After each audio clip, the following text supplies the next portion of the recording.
Donald Trump جو ہے وہ ذرا ہاتھ پھیر رہے ہیں مودی پر.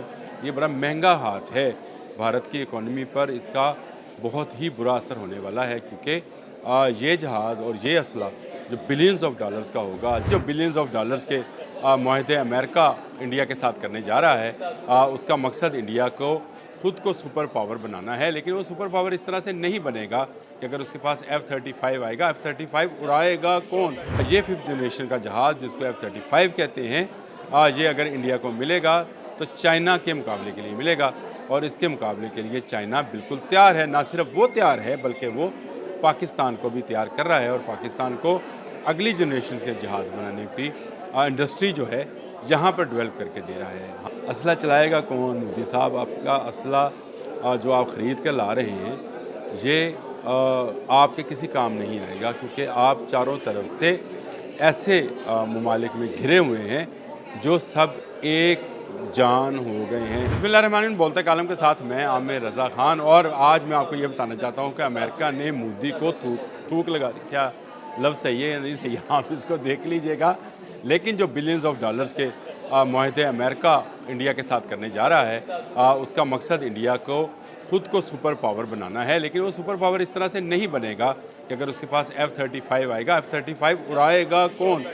کل آپ نے دیکھ لیا کہ انڈین ایئر چیف نے اپنی ایروناٹیکل جو ان کی سروسز ہیں یا ان کی جو کمپنی ہے اس کے حوالے سے کیا باتیں کی, اور انہوں نے کہا کہ وہ اس قابل نہیں ہے کہ کوئی جہاز بنا سکے.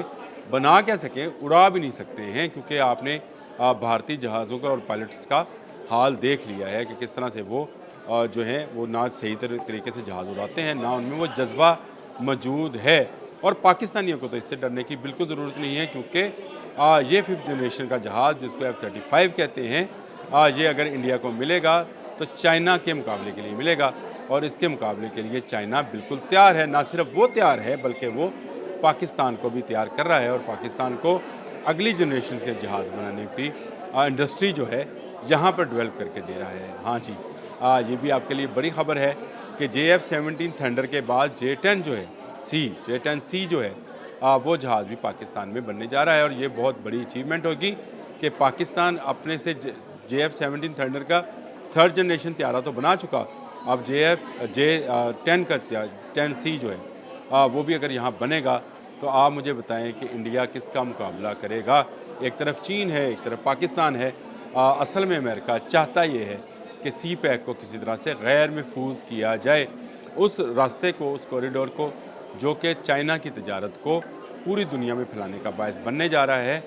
اس سے صرف پاکستان کو کمزور کرنا مقصد نہیں ہے, اصل میں تو چین کی اکانومی پہ ہاتھ ڈالنا مقصد ہے, جس کے لیے ٹرمپ صاحب بہت بے چین ہیں.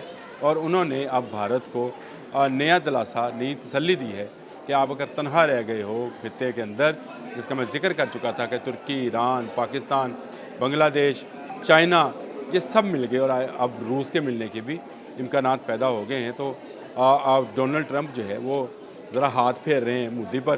یہ بڑا مہنگا ہاتھ ہے بھارت کی اکانومی پر. اس کا بہت ہی برا اثر ہونے والا ہے کیونکہ یہ جہاز اور یہ اسلحہ جو بلینز آف ڈالرز کا ہوگا. الجزیرہ کی آج کی یہ سٹوری ہے کہ بلینز آف ڈالرز کا اسلحہ لیا جا رہا ہے کس کے لیے؟ کیا چائنا کا مقابلہ بھارت صرف یہ چند جہاز لے کر سکتا ہے؟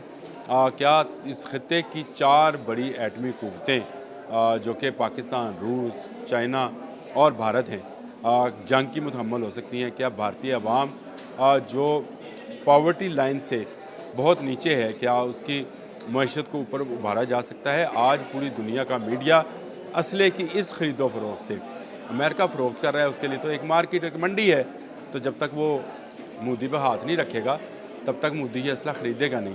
اور مودی بچر جو ہے وہ اسلحہ خریدنے کو تیار ہو گیا اس خواب کو دیکھتے ہوئے کہ شاید وہ کسی کا بنایا ہوا اسلحہ چلا کر سپر پاور بن جائے گا.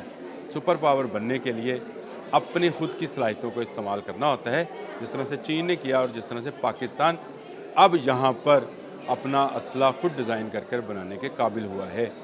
پاکستان ایک چھوٹا ملک ہے بھارت کے مقابلے میں, لیکن پاکستان دفاعی لحاظ سے بہت اہمیت اختیار کر گیا. اور جب سے سی پیک کا اعلان ہوا ہے, ترکی کے صدر طیب اردوان جو ہیں وہ آئے ہیں, ایران کی پاکستان کے ساتھ دوستی کی باتیں ہو رہی ہیں, بنگلہ دیش جو ہے اس نے